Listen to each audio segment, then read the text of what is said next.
Bon midi tout le monde, bienvenue sur Overtime. Très heureux de vous retrouver exceptionnellement un mardi. Et oui, question de nous mélanger encore plus. Avec l'enchaînement des matchs, on se demande quel jour on est dans la semaine. Eh bien, Overtime, un mardi. Voilà, on sait plus quel jour on est, clairement. Jonathan Fillon avec vous pour la prochaine heure en compagnie de Jérôme Beuchat et de David Pietronigro qu'on retrouve dans notre régie. Salut messieurs. Salut Joe, bonjour tout le monde. Salut Joe, l'important c'est pas quel jour on est, c'est qu'on vit, on dort, on mange playoff et puis qu'on est bien en direct, ça c'est le plus important. De toute façon David, on va arriver au trophée tous en même temps. Peu importe le jour, on va y être tous en même temps. C'est ça l'important. On est déjà qualifié pour la finale. Ouais, contrairement à d'autres équipes. Bon, évidemment, on va revenir sur les premiers actes de ces quarts de finale dans notre épisode de la semaine d'Overtime. On va également faire un petit bilan du HC Ajoie puisqu'on a appris la semaine dernière que leur saison était officiellement terminée puisqu'il n'y aura pas de série de relégation-promotion. Donc, pas de play-out non plus. Cloton et Ajoie qui ont donc vu leur saison prendre fin abruptement. Peut-être un soulagement pour les deux équipes. On va en reparler un petit peu plus tard. Mais avant tout, je vous rappelle que vous pouvez nous poser vos questions dans le chat tout au long de l'émission. Et également qu'on est en rediffusion sur toutes nos plateformes dans l'après-midi. Plateforme numérique, plateforme audio également disponible sur notre application numérique.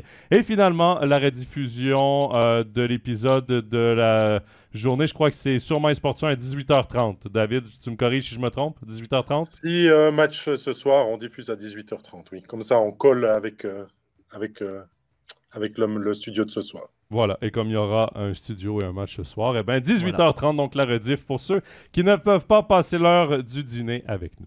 Mais on va tout de suite commencer avec le HC Ajoie et on va dresser un petit bilan de fin de saison de l'équipe jurassienne. Bon, David, soupir de soulagement du côté d'Ajoie, peut-être de ne pas avoir à jouer cette série de la peur, cette série de play-out? Ouais, on peut le dire comme ça. On s'y était préparé, mais il y avait cette particularité que jusqu'au jour avant que ça commence, eh bien, le HC Ajoie, Nick Cloton n'était fixé sur cette série. C'était forcément spécial dans la préparation, mais je crois que on doit se contenter de ça, on doit l'apprécier. Hein. C'est clair, c'est frustrant de peut-être pas terminer la saison comme on le voulait, de se dire peut-être on pouvait éliminer Cloton, mais peut-être il y avait aussi le gros risque de se retrouver en barrage si Holton était venu à jouer cette finale. Ça n'a pas été le cas, la finale qui a commencé entre le HCC et les Getseka Lions, hein, qui clôt le sujet. Qui clôt pas le sujet de la Swiss League, ça sera vraiment un autre débat, mais concernant le HC Ajoie, eh bien, Julien Vauclair l'a dit dans les médias, ces quelques semaines en plus sont vraiment appréciées pour préparer l'équipe, pour aussi recruter, pour pouvoir convaincre peut-être des joueurs de venir, le fait que ça soit venu assez tôt cette saison.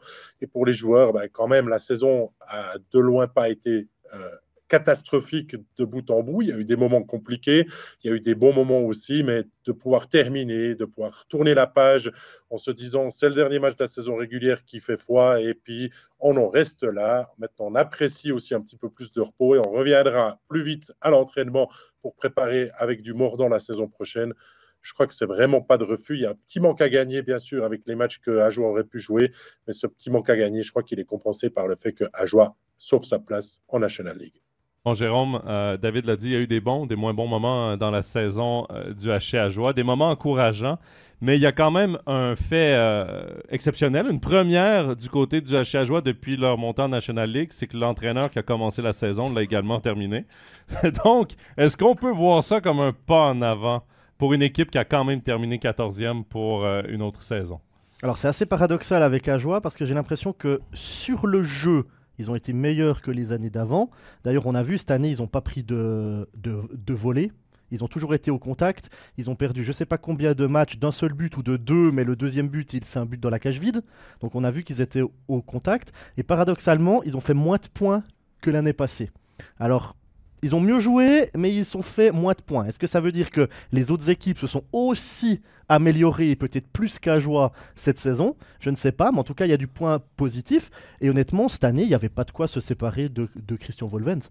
Je crois que honnêtement, même s'il y a eu des défaites de suite... Moi, je pense que... Non, sur le jeu, moi, ça allait. De Dubé, quand ils sont un petit peu cherchés avec Dubé, c'est pas la partie de la saison où ça allait le mieux. Ouais, mais c'était plus... Il était plus dans la réaction que dans l'action, Volven. Moi, j'ai commenté ce match.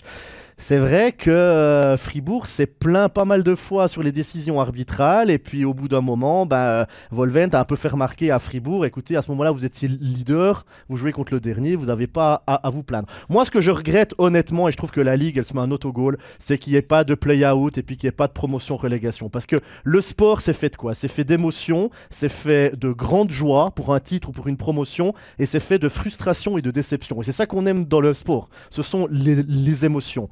Et là, qu'il n'y ait pas de play-out, qu'il n'y ait pas de promotion-relégation. Alors, Ajoie, on a pris plein dans les dents sur les réseaux sociaux, mais c'est pas Ajoie qui fait le règlement. Hein. Ajoie, ils en peuvent rien que leur saison soit finie. Moi, je trouve que c'est dommage. Le cahier des charges pour monter en National League, je le trouve trop contraignant.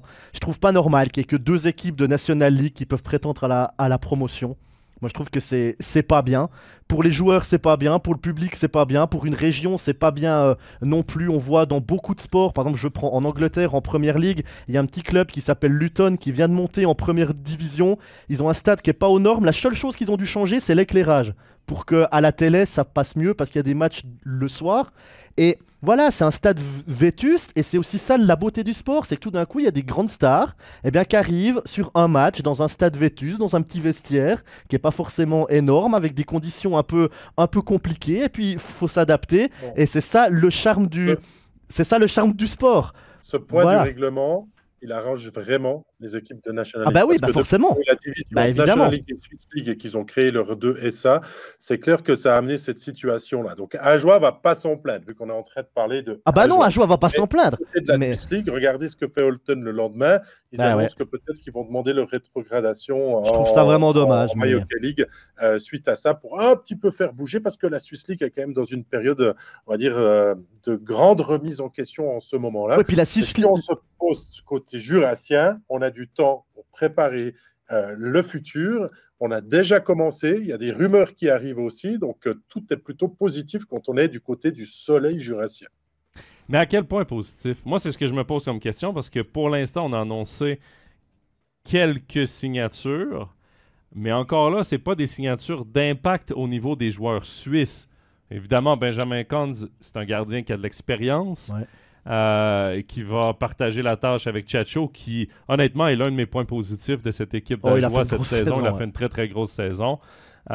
Sinon, il y a des jeunes qui vont arriver. Arnaud Nussbaumer, on en parlait avant l'émission. Il y a également Louis Robin. Mais niveau joueurs suisses d'impact, il n'y en a pas. Les étrangers, c'est un petit peu plus facile à dénicher à Ajoie, parce que les étrangers veulent venir jouer en Suisse.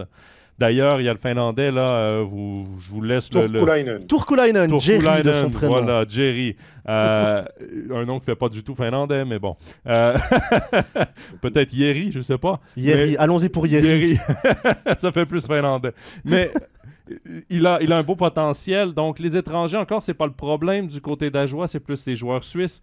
Et c'est là où je me demande, est-ce que, oui, on va faire un pas en avant l'an prochain, mais est-ce qu'il va être assez grand pour rattraper les équipes qui, eux, ont fait 2 pas devant l'an dernier, David? Oui, c'est pas les transferts déjà annoncés qui aident, à part Turkulainen, qui pour moi est la grosse plus-value, parce que quand tu es deuxième compteur du championnat finlandais, c'est du renfort, et ça, Jérôme nous le dira juste après, par le haut. Et ça, Ajoie n'a pas vraiment pu le faire, de prendre des joueurs de grande qualité qui peuvent venir jouer dans ton top 1 offensif ou top 2, dans tes 2 premières lignes. Et ça, Julien Vauclair est en train de le faire, ça prend du temps. Il y a une grosse rumeur aussi qui dit qu'il y a un deuxième finlandais qui est meilleur compteur de son championnat qui pourrait venir. Il n'y a encore rien de confirmé, mais j'ai l'impression que les Brueries sont tellement assistants que c'est qu'une question de temps pour l'annonce, donc ça ferait une grosse plus-value. Il y a aussi eu beaucoup de discussions autour de Marco Pedretti qui pourrait aussi venir. Donc, le mercato de Julien Vauclair est de loin pas terminé. Chiaroni devrait prendre sa retraite.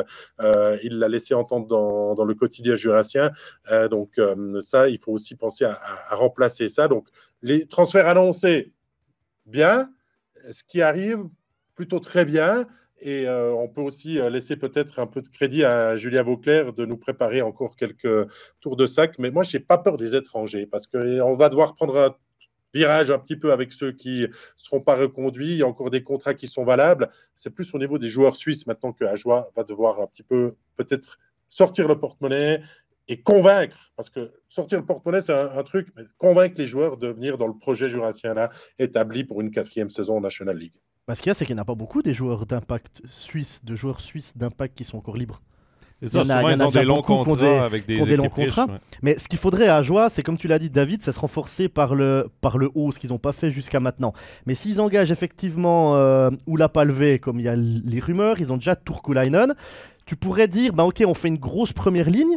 Et puis du coup, ta première ligne de cette année, ça devient la deuxième l'année prochaine, ta deuxième ligne, ta troisième, ta quatrième. Et puis là, tu as vraiment un renfort. C'est ce qu'a fait Bienne, par exemple, puisqu'on prend toujours l'exemple de Bienne qui est juste à côté d'Ajoie, l'exemple d'un Mathieu de Chantré, par exemple, en Ligue B, il était premier ou deuxième bloc, et au fil des années, il s'est même retrouvé jusqu'à 13e attaquant. C'est là qu'il y a un vrai renfort par le haut. Mais pour faire venir des gros joueurs suisses, ben, il faut mettre l'argent, parce que sinon ils viennent pas. Et puis il faut un projet sportif. Oui. Il n'y a jamais un gros joueur suisse qui va aller dans un club en étant déjà sûr de jouer le play-out. C'est impossible. Il faut un projet et puis il faut aussi des coéquipiers. Et tout à coup, le monde fait venir le monde. On prend l'exemple de Bienne. Tout d'un coup, il y a Damien Brunner qui a débarqué. Il y a Jonas Hiller qui avait débarqué.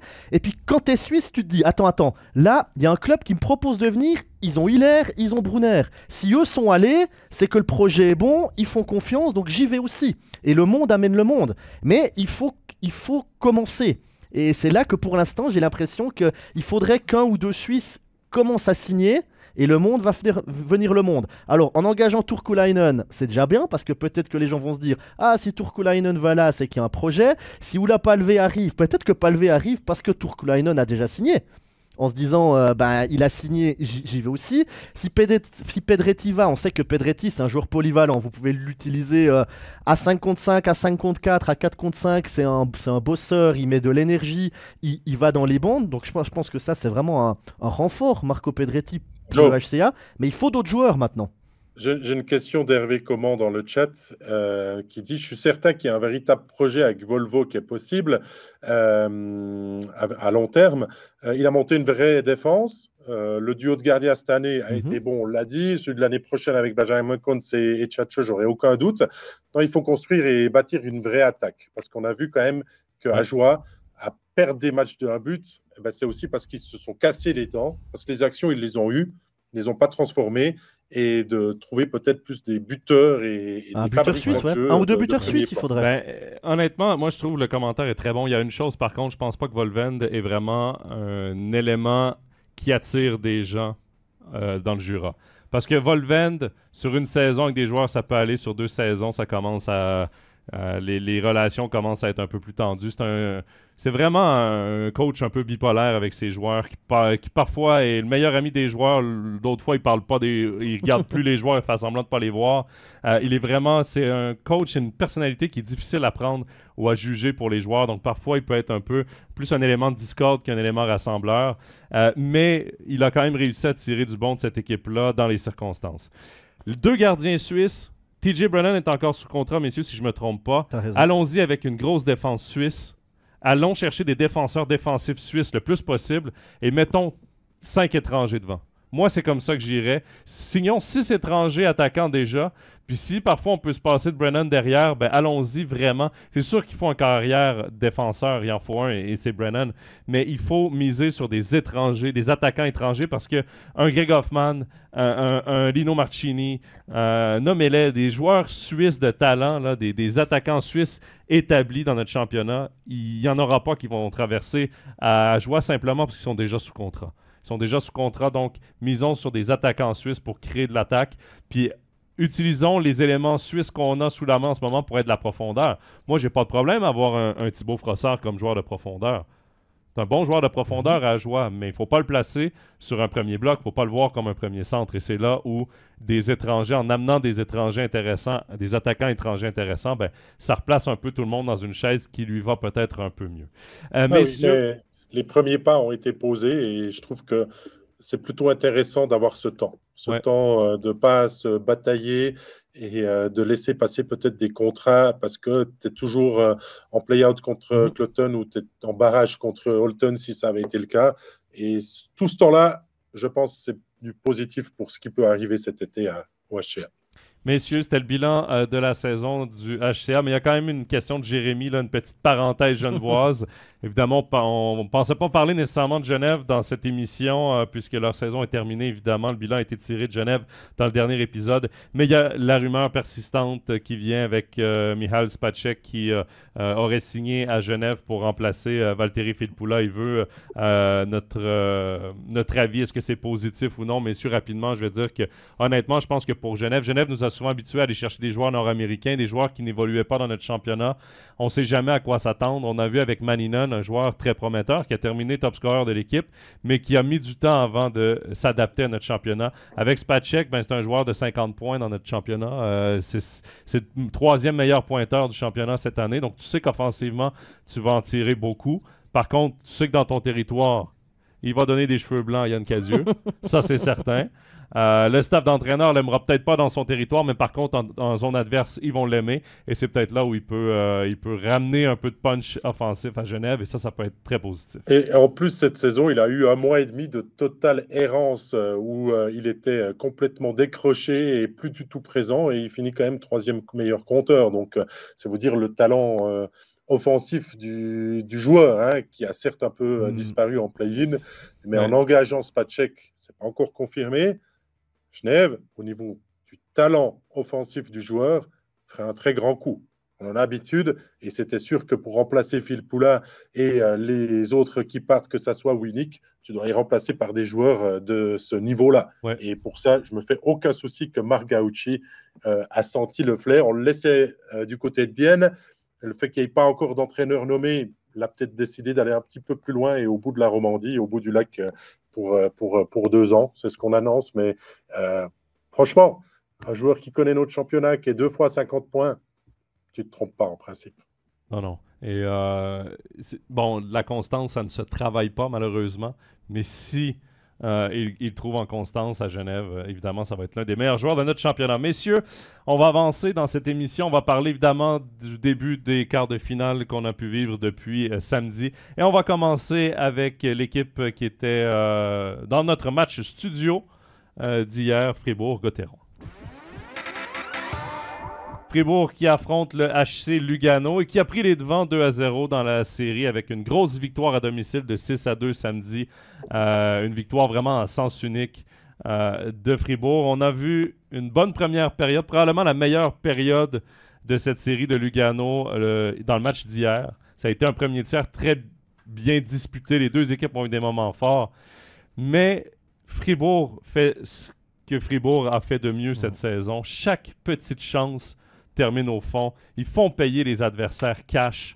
Et David, j'ai l'impression vraiment que Lugano est sans réponse face à un Fribourg en pleine possession de ses moyens, en pleine confiance. Et surtout, quand on compare les deux premiers blocs, c'était la discussion qu'on avait la semaine dernière, est-ce qu'ils vont les matcher un contre l'autre? Est-ce que finalement, c'est clairement un match-up 4e bloc de Fribourg contre 1er bloc de Lugano? Et chapeau à Valzer, Jorg et Marchand parce qu'ils ont complètement tué le premier trio de Lugano. Pour l'instant, il n'y a pas photo. Voilà ce qu'on peut dire. Hein. Tous les petits détails tournent en faveur de Fribourg-Gotteron, mais parce que Fribourg-Gotteron les fait mieux que Lugano. Ce n'est pas parce qu'il y a une part de chance. Oui, il y a toujours une part de chance dans le hockey sur glace, mais Fribourg-Gotteron est arrivé avec son lot de confiance, hein, ses grosses valises qu'il a déposées en play-off. Et je crois que c'était très important de se rassurer pour la formation de Christian Dubé, parce que quand tu hérites de Lugano, ça te rappelle les souvenirs des pré-playoffs l'année dernière. Ça te rappelle aussi peut-être la série Genève-Lugano que Fribourg avait certainement dû revoir pour se donner une idée aussi de ce qui pouvait l'attendre hier, par exemple, au Tessin, ce qui n'a pas été le cas parce que Fribourg a été à Lugano. Et Fribourg, pour l'instant, mérite d'être à 2-0 dans la série et mérite de faire tourner le score comme ça. Lugano n'est pas mauvais, mais Lugano a toujours ce petit doute, cette petite hésitation qui fait que pour l'instant, il n'y arrive pas. Lugano a mal terminé sa fin de saison régulière et reproduit ça, alors que Fribourg, pour l'instant, fait quasiment sans faute. Il y a toujours à redire. Je suis sûr que Christian Dubé, s'il nous écoute, il dira non, je ne suis pas content de mon équipe pour ci, pour ça. J'espère bien, parce qu'il ne faut jamais être content de tout ce qu'on voit, même si on venait à gagner 8-0 en play-off, il faut toujours se méfier. La série n'est pas terminée, ce n'est pas ce que je dis, mais Fribourg, avec un début comme ça, ne peut pas mieux poser les bases de la suite. Jérôme, avant de te donner la parole, je vais quand même dans le chat parce que dès que j'ai commencé à parler de Fribourg, il y a Frédéric et il y a Gaëtan qui nous ont tout de suite écrit sur Mirko Müller, qui joue une série catastrophique en défense, mais surtout, il retient l'attention pour ses doubles échecs sur Lucas Wallmark. 2 fois, c'est arrivé dans l'acte 1, tout de suite après le goal. D'ailleurs, il avait été puni pour ce double échec. Et c'est arrivé hier également, après le but de Wallmark. Encore une fois, un double échec après le goal. Moi, je suis quand même déçu que la ligne n'ait pas été tirée par les arbitres. J'aurais aimé qu'on punisse à nouveau sur Mirko Müller. Des doubles échecs, t'as pas le droit d'en donner. T'en donnes 2 fois de la même façon après un goal, tu frappes le joueur intentionnellement. C'est même pas pour le sortir du jeu, c'est même pas un petit check. Non, c'est le gros check à 2 mains. Moi, j'aurais aimé qu'il soit puni. Mirko Müller, en ce moment, il sait qu'il joue du mauvais hockey. D'ailleurs, on le voit parce qu'il pose beaucoup de gestes de frustration. Les petits coups de canne après le sifflet. Il essaie de s'en prendre à tout le monde. Il est sorti de son match complètement. Les qualités de Mirko Müller ne paraissent pas dans cette série parce que mentalement, il est affecté. Et j'aurais aimé qu'on y aille avec la ligne dure sur les arbitres. Mirko Müller, les doubles échecs, c'est out à chaque fois. J'espère qu'on va resserrer tout ça parce qu'à la longue, il va y avoir des débordements tout simplement. Voilà. Mais sinon... C'était ta parenthèse. C'était ma parenthèse sur les commentaires. Mais sinon, Jérôme, 3e acte qui va être primordial pour Lugano. Parce que là, c'est un match qui va être à la BCF Arena, mais ils ne peuvent pas se permettre de tirer de l'arrière 0-3 dans cette série-là. Bah écoute, en play-off, on dit toujours que le match numéro 3 est souvent crucial. Et puis là, encore une fois, il y a 2-0 pour Fribourg, tout va bien. Tu as le 3e match à la maison. Et j'ai envie de dire, c'est ça qui fait la beauté des play-offs. C'est que si Lugano gagne demain à la BCF Arena, bah, ça relance complètement cette série. Parce que Lugano aura le match suivant à la maison avec le moral qui sera pour les Luganais à ce moment-là. Donc attention, il ne faut pas que Fribourg se fasse avoir demain, parce que c'est aussi le match piège là pour Fribourg. Tu te dis, tu as gagné les 2 premiers assez facilement, que ça soit au niveau du score, que ça soit au niveau du jeu, que ça soit au niveau de la manière. C'est vrai qu'on n'a pas senti Fribourg vraiment inquiété par Lugano, et il ne faudra peut-être pas croire que ce 3e match va être la même chose, parce que du côté luganais, il y aura de la révolte, je pense, emmené peut-être par un Mirko Müller. Il y aura peut-être des ajustements aussi qui seront faits. Pourquoi pas brasser toutes les lignes du côté tessinois pour surprendre peut-être Fribourg. Changer de gardien. Changer de gardien, peut-être déjà de 1, ce qui ferait un étranger à mettre en plus. Alors, est-ce que tu fais venir l'Alegia pour peut-être renforcer la défense, puis tu joues à 2 défenseurs étrangers? Est-ce que tu mets un 5e attaquant étranger du côté de Lugano pour renforcer l'attaque? Est-ce que tout à coup, tu te dirais pas, on sépare Turca au Fécart? Pourquoi pas donner... des possibilités, mettre des fausses pistes? Je sais pas, parce que si tu sais pas... Jérôme, à dire que faut pas trop remuer non plus. Parce que... quand t'es mené 2-0... Changer le gardien, je pense que c'est une bonne chose. Réaligner un petit peu ton alignement offensif. Moi, j'y partirais plus sur un élément offensif parce que Lugano marque pas beaucoup. Moi, je pense qu'il faut mettre un 5e attaquant étranger. Voilà. Et après, vous voyez, Genève a attendu que... D'ailleurs, David, je voulais remercier. Est bien genevois. Ouais, tu sais que nos abonnés sont géniaux. Moi, je les adore. Hervé qui nous l'a dit. C'est officiel maintenant. C'est à l'instant communiqué par Genève. D'ailleurs, il a mis le lien. Ça s'appelle la politesse d'attente qu'on ait au moins eu l'occasion d'en parler. Mais... Voilà. Donc, très réactifs, nos abonnés. Merci beaucoup. Donc, voilà, c'est officiel, Spatchek avec Genève Servette. Donc, on vient d'en parler. Moi, messieurs, puis on en a parlé en studio hier. J'étais avec Jérôme Bonnet et j'étais avec Stéphane Rochette en studio. On regardait le powerplay. Et tu parles de changer les lignes. Il y a des automatismes. Le premier trio de Lugano a des automatismes. Il est contré par le 4e bloc fribourgeois. Mais par contre, en powerplay, Gianni Nadi sépare son premier trio, qui a des automatismes. Joly est sur la 2e vague, alors que Carr et Turkov sont sur la première vague. Et on se posait plein de questions. Puis Jérôme Bonnet a coaché aussi les dernières années avec la Vallée de Joux. Steph, évidemment, on connaît toute son expérience. Puis on essayait de comprendre, mais pourquoi séparer des gars qui ont des automatismes? Si ça marche sur la ligne régulière à 5 contre 5. Ça va marcher à 5 contre 4. Ces gars-là vont se trouver. Et on les sépare. C'est des choses qui pourraient être corrigées à court terme pour peut-être améliorer le power play du côté de Lugano. Moi, il y a une chose aussi que j'ai signalé aux deux gars hier. Il n'y a pas beaucoup de tirs cadrés par Lugano. Ça, c'est un bon travail défensif, aussi un bon puck management de Fribourg. Mais quand il y a des tirs de loin, des tirs d'angle, c'est pas comme ça que tu bats Reto Berra. Si Lugano veut battre Reto Berra, il va falloir qu'il commence à mettre un écran devant Berra, déranger le gardien, déranger les défenseurs. C'est pas le cas. Et c'est pas le cas parce que défensivement, Fribourg, ça tient la route.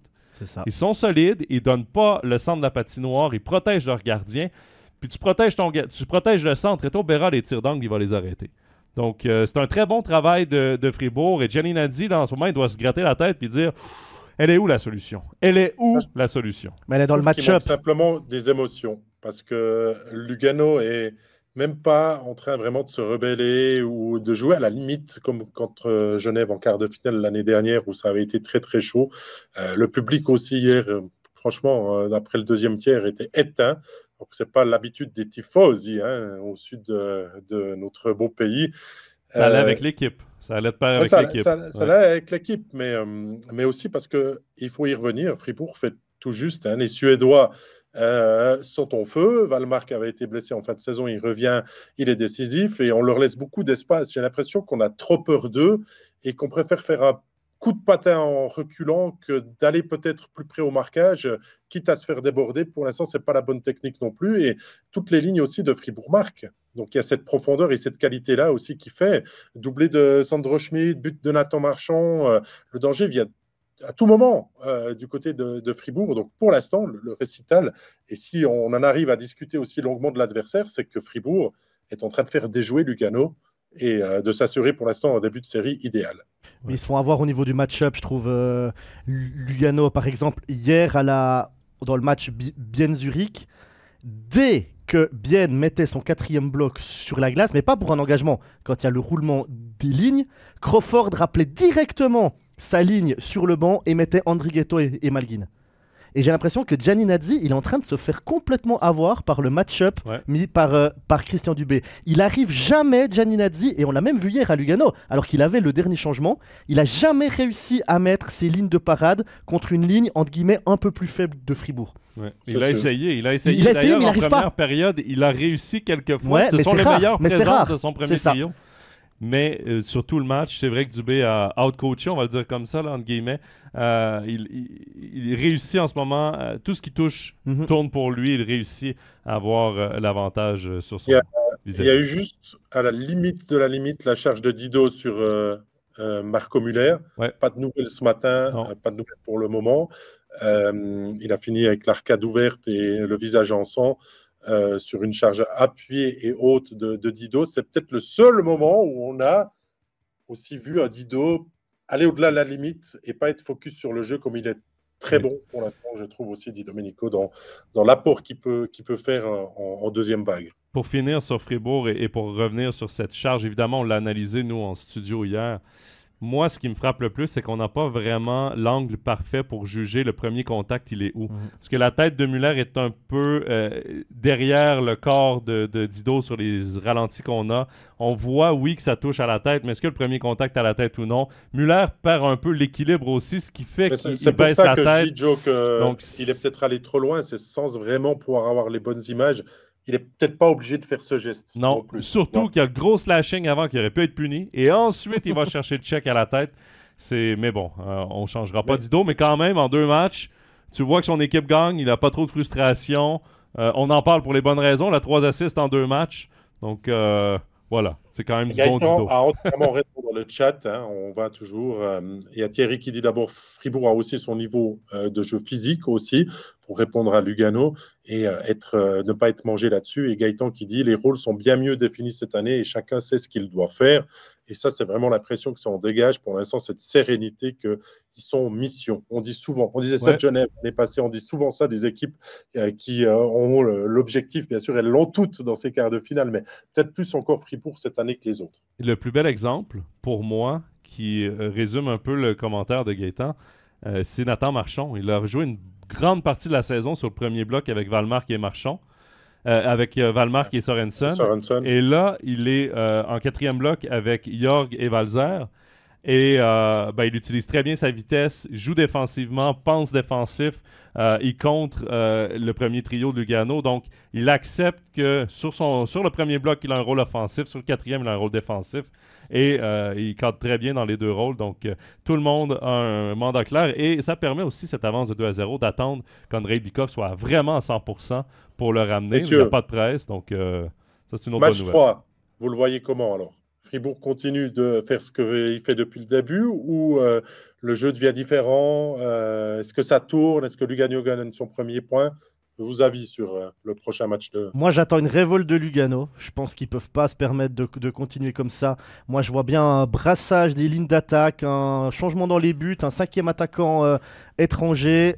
Et puis on brasse tout, et puis un Lugano qui joue à la vie à la mort demain. Parce que honnêtement, s'il y a 3-0 pour Fribourg, je ne vois pas Lugano gagner les 4 matchs qui restent dans la série. Donc Lugano sait qu'il doit gagner demain à la BCF Arena. Alors ça sera évidemment pas facile, ça sera pas gagné d'avance, il faudra jouer physique, il faudra éviter les erreurs individuelles, il faudra éviter les revirements, il faudra mettre du trafic devant Berra, il faudra concrétiser le peu d'occasions que Fribourg va laisser à Lugano parce qu'ils en laissent pas beaucoup.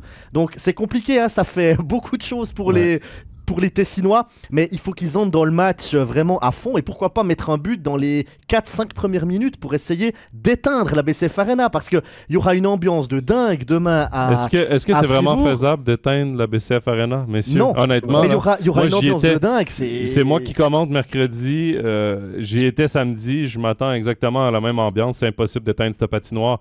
Moi, messieurs, je ne vois pas Lugano être capable de renverser cette série-là, simplement parce que de la façon qui joue par rapport à la façon dont Fribourg est en contrôle. Je me dis en plus, à la BCF Arena, avec l'ambiance qu'il y a, même si Lugano marque le premier, même si Lugano prend l'avance 2-0, ce public-là, il est incroyable. La patinoire, elle est bruyante, c'est un bourdonnement constant. Ouais, je vois pas un revirement de situation. À Fribourg-Gotteron, on ne peut pas se reposer sur les acquis. Des fois, c'est même le subconscient qui fait ça, en se disant, ce début de série, il est vraiment à notre avantage. Ça va le faire. Ben non, il faut continuer de reproduire le même effort, la même intensité. Et pour ça, c'est professionnel. Mais le match 3, il est toujours piège. D'un Fribourg-Gotteron qui ont fait 2% de moins. Et puis Lugano, quand arrive à en faire 10% de plus, qui sort du match peut-être un joueur avec une grosse charge ou un petit peu plus d'émotion. Donc, c'est bien de mener 2-0 dans une série. D'accord. Mais ça, on n'a pas encore vu, par exemple, une grosse charge d'un Luganais sur un Fribourgeois. Une grosse charge sur Arnaud Montandon a essayé au tout début du premier match. Mais... Il a raté, puis après, ça a été terminé, l'aspect physique. Mais Lugano n'a pas ce qu'il faut pour vraiment rentrer dans la tête de Fribourg au niveau physique. C'est ça. Donc voilà. Hey, messieurs, on doit avancer. On a fait très long déjà. On va maintenant parler de la série entre Zurich et Bienne. Bon, Jérôme... Excuse-moi, David, je te laisse la parole, vas-y, je t'ai coupé. Non, avec des Biennois qui se retrouvent menés un peu comme les Luganais 2-0 dans la série, mais à défaut, si on compare les deux quarts de finale, Bienne joue un meilleur hockey que Lugano. Et Bienne n'a pas grand-chose à se reprocher, mais Bienne est à chaque fois battu par un très bon Zurich, qui est vraiment d'un sang-froid total. Il ne faut pas 12 000 occasions aux Zurichois pour transformer. Et ça, les Biennois l'ont bien appris hier soir. Ils ont fait un match très intéressant, un premier tiers où ils sont sortis avec de très bonnes idées, des intentions. C'était 0 après 20 minutes sur une petite erreur d'appréciation de Sateri, de son gant. Ils s'en est voulu. Mais après, un powerplay, un but Zurichois, une erreur de patinage de Forster, un but, et ça se paye cash. Et c'est ça, pour l'instant, la différence entre le vainqueur de la saison régulière et HC Bienne qui arrive avec, bien sûr, des émotions, le momentum qui revient de loin, mais on voit que ça ne suffit pas pour l'instant pour essayer de contredire cette machine zurichoise. On avait des doutes avant le premier acte de se dire, est-ce que la relaxe attitude zurichoise de se dire, on a eu 15 jours pour préparer ce quart, on est tranquille, on a gagné la saison régulière, on va pouvoir voir venir. Ils ont un petit peu douté dans l'acte 1, mais hier soir, j'ai trouvé que c'était vraiment le rouleau compresseur zurichois qui, à chaque moment où il le voulait, je crois que c'est ce que tu as dit aussi aux commentaires, Jérôme, décider un petit peu de ce qu'ils voulaient faire de ce match. Bah, Zurich est clairement trop fort, pour l'instant, honnêtement. Ils font ce qu'ils veulent. T'as l'impression hier, bien pousse, derrière. Bon, t'as aussi une défense. Kukan, Weber, Gehring, Lettonen. Je veux dire, t'en sors 2, t'en mets 2 autres, il n'y a aucune différence. Andrighetto, Malguin, ils font à peu près ce qu'ils veulent. On l'a vu samedi avec les 2 buts de Malguin. Et même quand Bien pousse en tout début de match, Bien a poussé les 10 premières minutes. Franchement, les 10 premières minutes hier, on n'a pas vu Zurich. Le premier tir qu'ils font, c'est l'erreur de Satteri et ses goals. Mais même quand Bien domine, il n'y a aucun signe de panique. Crawford fait tourner ses lignes. Il se dit pas tout d'un coup, ah, on n'est pas bien, je vais mettre plus ma première ligne ou plus ma deuxième. Il fait tourner tranquille, comme si Zurich sait qu'à un moment donné, l'adversaire va faire une boulette et puis qu'ils pourront en profiter. Même quand c'est un partout, quand Bien est revenu à un partout, il a fait tourner avec sa 4e ligne Crawford, il a continué de mettre Vincenz Rohrer, le jeune Vincenz Rohrer sur glace et tout, comme s'il se disait, bah, de toute façon, on sait que Bien, ils vont pas réussir à avoir 0 pénalité sur 60 minutes, il y en aura bien une à un moment donné, il y en a une de Mike Kunsley, une faute un petit peu bête, Lettonen la joue bien, c'est un fer trébuché, honnêtement, il y a 2 minutes, mais Lettonen la joue bien. Triangulation, puck dans le slot, petite remise de Grant pour Freuden, 2-1, et puis ça se passe comme ça. Et puis après, ils mettent le 3-1 juste derrière, et puis c'est presque trop facile en fait. C'est du 3 sur 3. En powerplay, ouais. Pour Zurich, en powerplay, ouais. Ils auraient dû jouer, avec 3 pénalités biennoises, Zurich aurait dû jouer 6 minutes en jeu de puissance. Hein. Ils ont joué 2 minutes 36. Donc, moi, j'aime bien efficacité. Quoi. J'aime bien le commentaire de Gaëtan qui dit depuis le début de la saison, Zurich ne paraît pas flamboyant, mais à la fin, il gagne toujours. C'est vrai qu'en ce moment, j'ai l'impression que Zurich est quand même suffisant. Ils savent que sur une série de 7 matchs, soyons honnêtes, là, les chances que Bien gagne sont faibles, connaissant l'historique de Bien cette saison, parce que l'an passé, je vous rappelle que Bien avait remporté une série en 4-0 en demi-finale contre... Et il y a 2 ans, c'est 4-3 contre Zurich que Bien avait perdu. Donc oui. C'est la 3e année consécutive qui s'affrontent aussi. Exactement, mais là, Bien a connu sa saison la plus compliquée probablement de ces 3 années. Surtout qu'ils ont été dans une course pour accrocher les play-in. Ont dû jouer 2 séries de play-in. Ont eu une journée de congé entre la fin des play-in et le début des play-offs ou 2 jours de congé. Donc, c'est très... Là, l'enchaînement des matchs, Zurich arrive en plein contrôle, mais je sens pas justement ce sentiment, cet instinct de tueur là, de dire hey, la série est à nous, on va leur montrer. Oui, ils vont chercher les matchs, mais à force de jouer avec le feu, moi, je me dis... On se posait la question, est-ce que Fribourg joue de la... On parlait du 3e match. Est-ce que Fribourg va aller chercher ce 3e match? Est-ce qu'ils peuvent sortir Lugano rapidement? Je pense que Fribourg, en ce moment, de la façon qu'ils jouent, sont plus convaincants que Zurich de la façon qu'ils jouent, parce qu'en ce moment, j'ai l'impression que Zurich joue un peu avec le feu. Contre Bien, ça va peut-être passer, mais en demi-finale, il va falloir que le sentiment d'urgence arrive du côté de Zurich, parce que oui, c'est une armada, oui, sur papier, c'est une équipe incroyable, oui, ils peuvent en donner plus, mais ils ne le font pas encore. Hier soir, on discutait à la fin du match et on a comparé avec des collègues journalistes un petit peu ce Zurich à Federer par rapport à un Nadal. Federer, c'était toujours dans les sets, un break en début de match, puis ensuite tu forces pas sur le service adverse, tu te concentres que sur ton service et t'allais gagner le set 6-4.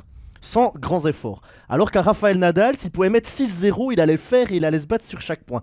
Et on a l'impression que ce Zurich-là, c'est un petit peu ça. Sur les 120 minutes qu'on a vu contre Bien, là, c'est un Zurich qui joue tranquille, qui connaît sa force, qui sait que si tout à coup il est en difficulté et que Bien mène au score, il peut peut-être encore accélérer parce qu'il n'est pas au maximum. Et puis on essaye de se dire, on gère le match, on fait tourner les 4 lignes, on met pas trop de temps de jeu sur les premières lignes. Comme ça, si jamais on doit accélérer, eh bien mes gars, ils ont encore de l'énergie. Et puis c'est là qu'on va peut-être les faire jouer. Et on attend les erreurs de l'adversaire. Et hier soir, il y a 3 grosses erreurs de Bien, comme tu l'as dit, David. Et c'est 3 buts.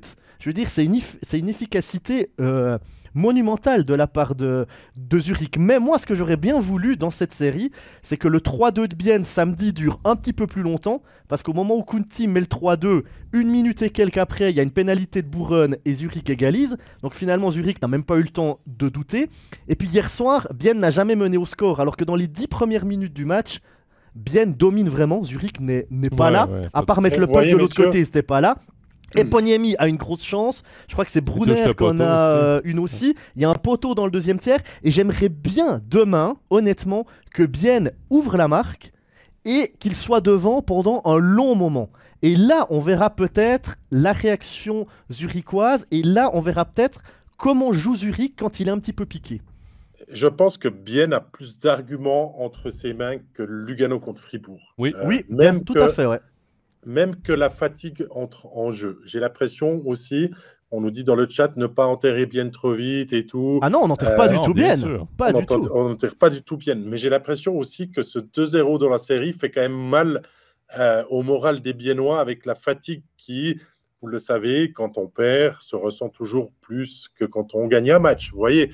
Et à force d'accumuler les performances de haut niveau, peut-être qu'il pourrait manquer un petit peu de souffle à Bienne. Mais je suis d'accord avec toi, le match 3, il est là-bas et il faut réussir quelque chose en début de match parce que si Zurich se met en confort, comme tu l'as très bien expliqué, je suis entièrement d'accord avec ton explication, c'est quand même difficile d'aller les bousculer parce que quand Zurich ferme la boutique, on l'a vu hier, Bienne avait même du mal à entrer dans la zone zurichoise. Hein. Honnêtement, c'était un mur. Quand tu as les attaquants de Zurich qui viennent aider l'armada défensive, mais t'arrives même plus à bouger. Mais j'arrive pas à me dire que cette série se terminera rapidement. Mais tu l'as dit, pour le moral de Bienne, là, c'est peut-être compliqué parce que quand t'es mené 2-0 dans la série, tu sais que tu dois aller minimum en 6. Ouais. Et ça, dans la tête, ça doit pas être évident, honnêtement. Non, surtout avec l'enchaînement des matchs. Moi, honnêtement, je pense pas que ça va être une très très longue série, honnêtement. Mais j'espère que ça va être une longue série. Mais je suis d'accord avec vous, messieurs, et avec Thierry qui vient nous l'écrire dans le chat. Bienne a plus de chances de revenir que Lugano là-dessus. Je suis 100% d'accord avec lui.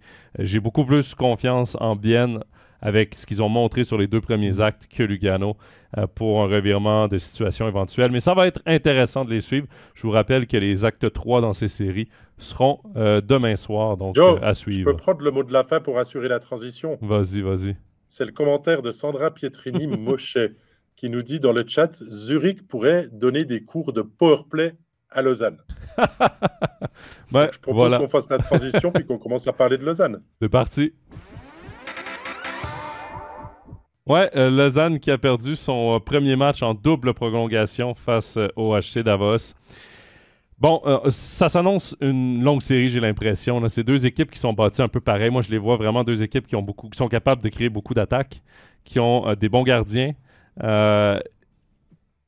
Mais je pense vraiment que le power play de Lausanne va être déterminant dans cette série-là. Et je rejoins vraiment ce que tu as dit, David. Il faut que Lausanne trouve une... Et je ne comprends pas que même avec 2 semaines de pause, il n'y a rien qui a changé avec ce power play de Lausanne. J'en parlais avec Jérôme, j'en parlais avec Stéphane. Moi, évidemment, je regarde beaucoup et j'écoute beaucoup ce qui se fait en Amérique du Nord. Les bons power play en Amérique du Nord, souvent, sont roulés par les joueurs eux-mêmes. C'est eux qui disent « Écoute, moi, je vais me placer ici. Quand je fais ça, remonte ici. » C'est les joueurs qui se placent en powerplay. Si là, les coachs ne sont pas capables de trouver la solution au powerplay, redonnez donc les clés du powerplay aux joueurs, puis placez-les dans une bonne situation. Jérôme Bonnet me disait « Pour moi, Suomela, c'est pas un playmaker. C'est pas un playmaker sur un powerplay. C'est un finisher sur le powerplay. Mais où il est placé, il doit être en mode playmaker. » Et c'est plein de choses comme ça qu'on se pose des questions. Là, il est trop tard pour commencer à travailler le powerplay en début de playoff. C'était avant qu'il fallait y penser. Ça a été une catastrophe toute la saison. Et c'est le point faible de Lausanne, clairement, dans cette série-là. 0-6, si je ne me trompe pas, dans l'acte 1, ça aurait pu être déterminant pour Lausanne, le powerplay. Mais moi, j'ai l'impression qu'ils n'ont pas de joueurs capables de donner un super puck aux coéquipiers pour faire un one-timer. Et puis, ils n'ont pas non plus de joueurs qui arrivent à faire de one-timer sur un puck mis n'importe comment. Par exemple, Malguin, il marque un but samedi en one-timer. Il a la cage ouverte. Il a les coudes dans le ventre, la palette devant les patins. Il est hyper mal placé. Mais il arrive quand même à prendre le tir et ça finit au fond. Et j'ai l'impression qu'à Lausanne, il n'y a pas de joueur capable de vraiment faire un one-timer dans n'importe quelle condition. Ils jouent toujours la même chose. Ils jouent avec Joss à la ligne bleue, qui est face au but. Ils essayent de l'isoler pour qu'il ait une ligne de shoot. Il y a toujours eu des Davosiens devant lui. Il n'y a jamais un tir qui est vraiment parti. Et puis, ou alors, il passe par la droite avec Fuchs, qui contrôle, qui avance jusque dans le rond d'engagement, là où il y a les hash marks. Et puis, il essaye de tirer. Mais si tu arrives à contrer les deux, eh ben, il y a plus de solution. Ils prennent jamais un one-timer depuis la gauche, par David, exemple. juste avant de te redonner la parole, je réponds directement à Jérôme. Playmaker, moi, je l'ai vu junior jouer. Il a joué à un très haut niveau. On s'entend, Théo Rochette. Il jouait sur le wall, sur son côté fort, et il trouvait des lignes de passe. C'était vraiment celui qui donnait le puck. Il était parfait dans ce rôle-là. Il a joué 0 minutes en powerplay dans ce rôle-là. Quand il a joué en powerplay, il était bumper. Il est inutile dans ce rôle-là. Ce n'est pas son rôle. Un one-timer, Antti Suomela, il est capable sur un one-timer d'un tir super précis, mais il est sur son côté fort, donc il ne peut pas prendre ses one-timers. Pourquoi ne pas le mettre hors l'aile? Kovac est capable également sur un one-timer. Boson, cette année, a été un buteur. Oui. Pourquoi ne pas le mettre sur le côté pour le mettre en one-timer? Je ne sais pas. Essayez des choses, mais il n'y a rien qui change. Il y a même Glauser qui a joué bumper contre... C'était contre Davos, d'ailleurs. Il me semble que Davos gagne 6-5 aux prolongations saison régulière. Il me semble que c'est ce match-là. Je ne veux pas tout affirmer, mais je sais qu'il y a un match, Glauser a joué bumper, il a mis 2 buts. Peut-être que ton premier pipi, tu le touches pas, puis tu lui dis, tu as encore un petit match ou deux pour essayer de trouver toi-même des solutions. Mais peut-être sur le deuxième pipi, maintenant, il n'est plus question de faire copain-copain et de faire plaisir à certains. Il faut mettre les meilleurs joueurs et puis peut-être leur donner les clés parce que on revient au match 1. Lausanne, et je crois que les supporters devront l'apprendre s'ils ne le savaient pas déjà, ils vont tomber sur un Sandro Schliemann au but qui va encore les frustrer quelquefois, parce qu'il a déjà fait des monstrueux arrêts et je crois qu'il n'est pas prêt d'arrêter. Donc ça aussi, les Lausannois vont devoir faire preuve de malice, on va dire d'être à l'instant rapide dans l'exécution aussi pour aller battre Sandro Schliemann parce que cette série, elle s'annonce serrée. Les 4 matchs de la saison ont été serrés. Donc, c'est clair que ça va durer. Mais attention à non plus pas perdre les pédales si ça venait à mal se passer ce soir, par exemple. Tout n'est pas à remettre en cause non plus pour le Lausanne Hockey Club. Il tenait à ça, à un kick de Damien Ria de gagner le match. D'ailleurs, on peut en parler parce que ces images, on les a revues. Les arbitres sont allés voir les images à la vidéo de manière tout à fait logique pour le kick indiscutable. Mais nous, ce qui nous a intéressé, on en a parlé aussi avec Steph et tout, c'est que Dalbec, au moment où le puck va en direction du but, retouche ce puck. Et ça, selon la loi, je crois que Stéphane nous a dit 49.2 voilà, du règlement, ça peut être un bon but pour Lausanne. On a revu les images séquence par séquence. Et Dalbec touche le puck juste après que le puck ait franchi la deuxième ligne. Donc ça tient à pas grand-chose, vous voyez, un match de hockey sur glace pour que le Lausanne Hockey Club l'aille gagner finalement celui-là. Bon, messieurs, dans le chat, je me tourne vers le chat. Il y a Christian qui dit qui de Davos ou de Lausanne va gérer mieux les déplacements.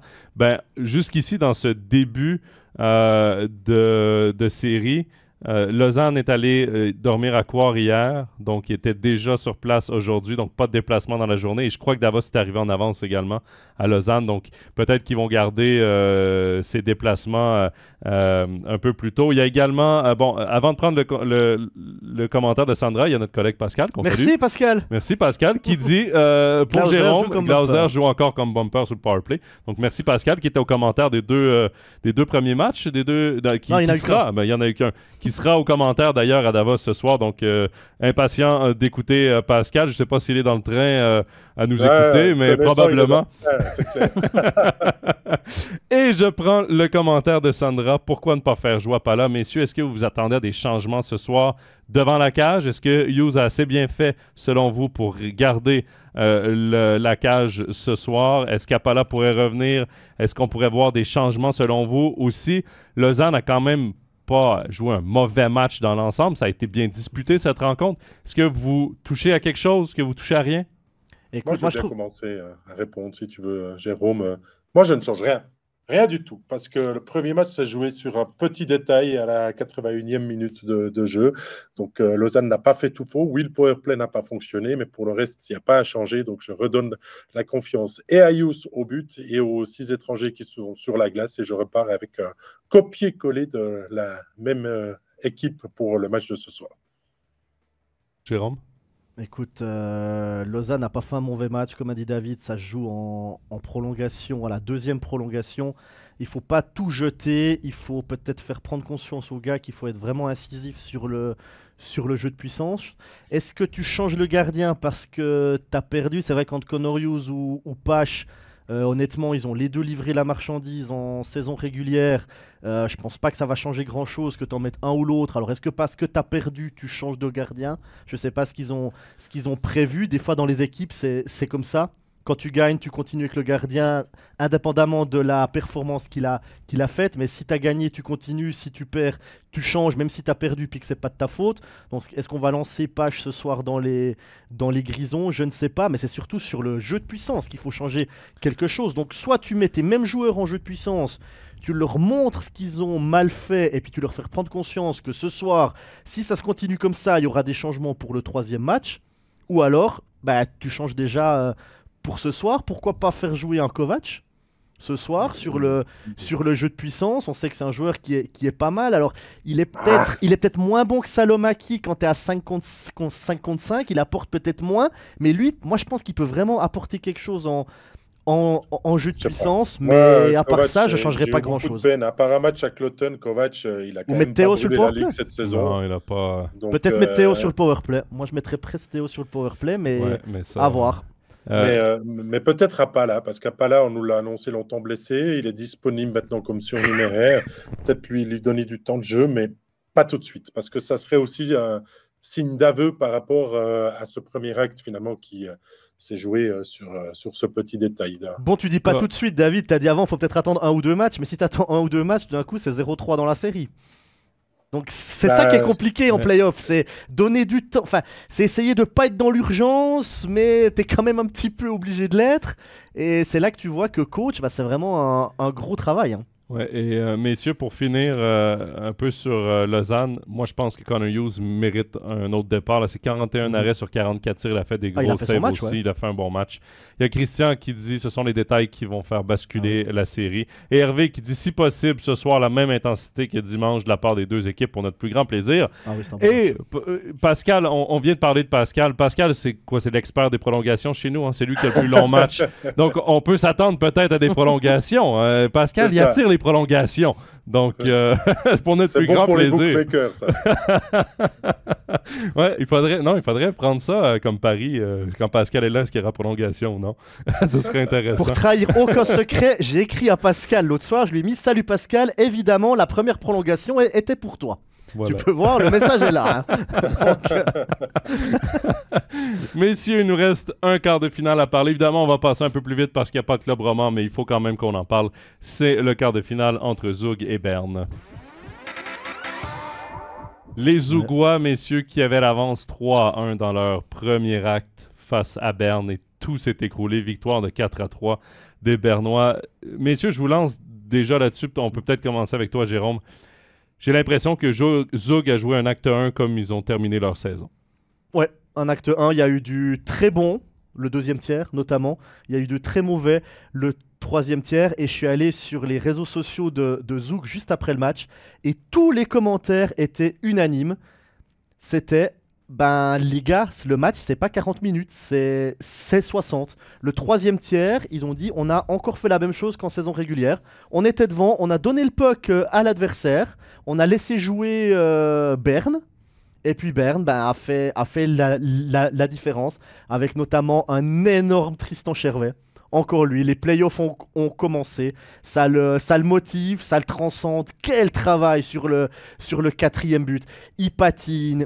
Il fait de la provocation, mais de la provocation fair play, hein, c'est de la provocation juste, c'est pas méchant, c'est juste embêter l'adversaire. Il va finir ses charges, il marque, et puis il amène avec lui l'équipe. Quand un gaillard comme ça, dans l'équipe, comme Tristan Chervet, en tout cas moi, si j'avais un coéquipier comme lui, je pourrais pas entrer sur glace et ne pas finir mes charges, ne pas patiner et ne pas me lancer devant un tir adverse. Ça tombe bien pas possible. Parce que... Le prochain documentaire Inside Plus, qui sort samedi, c'est avec lui. C'est avec Tristan Chervet. Qu'on aime ou qu'on n'aime pas le personnage, il est toujours polarisant et il se passe toujours quelque chose. D'ailleurs, le titre du Inside Plus qui sera diffusé samedi avant le studio, c'est Monsieur 100 000 volts. Ça veut tout dire. Et il monte encore à plus de 100 000 volts en play-off. Et il a électrifié, prenez-le comme vous voulez, son équipe, parce que Zug a récupéré ses joueurs. Hein. Il y a eu Geiser, Hansson, Bengtsson qui sont revenus en défense, Giannoni qui a fait du bon et du moins bon, mais on voit un Zug fragile, et le fait que Berne, qui était presque le favori un petit peu avant le début de la série, fût-ce le passif en fin de saison, aille chercher ce succès et l'avantage de la glace à Zug, rend la chose très intéressante même, non? Il y a une question, messieurs, que je trouve intéressante de Gaëtan. Est-ce la fin de Dan Tagnes? On sait que Dan Tagnes a été prolongé rapidement là, de plusieurs saisons. On lui a fait confiance. Ça fait longtemps qu'il est à la barre de Zug. Beaucoup de succès, évidemment, pour lui. Mais là, les succès commencent à être de moins en moins présents. Oui, cette équipe-là a quand même terminé 4e du championnat. Oui, il y a eu des blessures pour expliquer certaines défaites. Mais l'an passé, c'était une défaite en 5 matchs face à Genève en demi-finale. Cette année, bon, évidemment, on ne peut pas les enterrer trop vite. Hein. Ce n'est qu'un 0 la série, mais ce premier match-là a quand même quelque chose d'un peu inquiétant pour Zug. Ça pourrait être, pour Berne, vraiment un point tournant, ce revirement de situation pour lancer cette équipe-là dans ses playoffs. Est-ce que ça pourrait, avant longtemps, devenir la fin du règne de Dan Tagnes? Tu me reposes la question dans 2 semaines, s'il te plaît. Non, mais moi, on la garde en note. tu perds Hoffman, tu as eu Kovar qui a été out pendant un moment, tu as Bengtson, Hanson, O'Neill qui est pas là. Défenseurs piliers qui ne sont pas là. Je veux dire, on a quand même dit de Bienne qu'ils ont été minés par les blessures et que ça les avait clairement péjorés. Je veux dire, tu peux être n'importe quel coach quand tu as tes 3 ou 4 premiers défenseurs qui ne sont pas là, comme ça a été le cas en fin de saison régulière. Bah, tu fais confiance aux jeunes et puis tu joues moins bien. Et puis en plus, il y avait le sentiment d'être déjà qualifié pour les playoffs, donc vraiment pas d'urgence. Donc c'est pour ça que je ne peux pas me prononcer. Tagnes, moi, j'aime beaucoup. Donc je me dis que s'il sort balayé par un Berne, la question mérite d'être posée.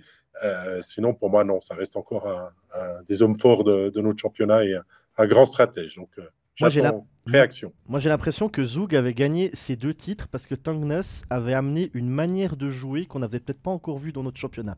J'ai l'impression qu'il avait une manière de manager ses lignes qui était différente. Il amenait de l'intensité qu'on voyait peut-être pas dans les autres équipes. Et je me demande si maintenant les autres équipes n'ont pas compris comment jouer contre Zug.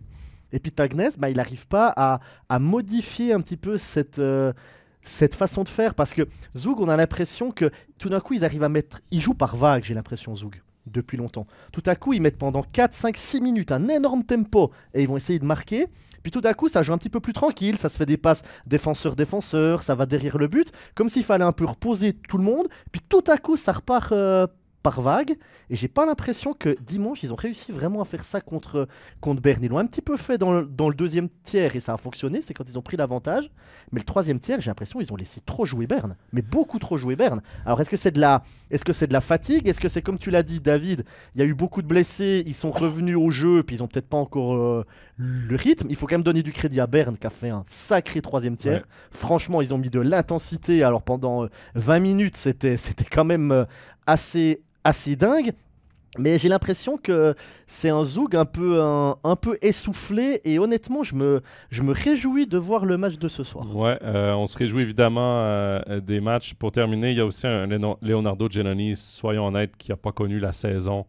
Une saison incroyable, et il est l'un des acteurs principaux des 2 titres de Zug parce qu'il réalisait des petits miracles.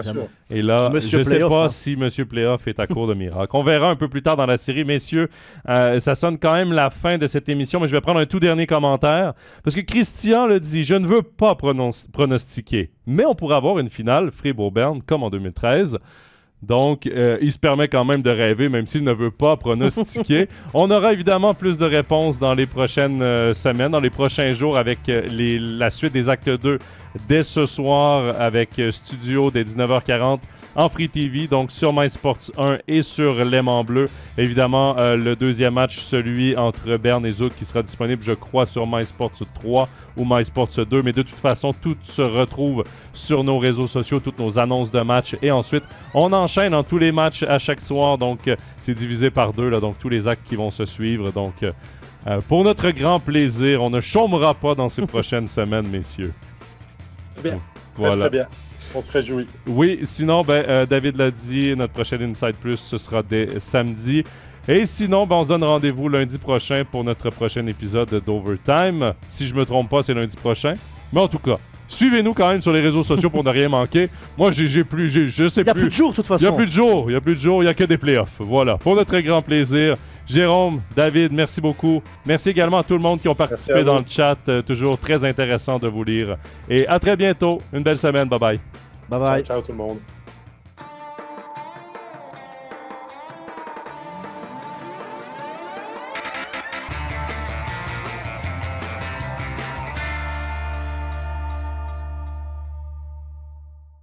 Tous les matchs de la National League, les ligues internationales et les meilleurs documentaires sur toutes les plateformes. Abonne-toi. MySports, c'est le hockey.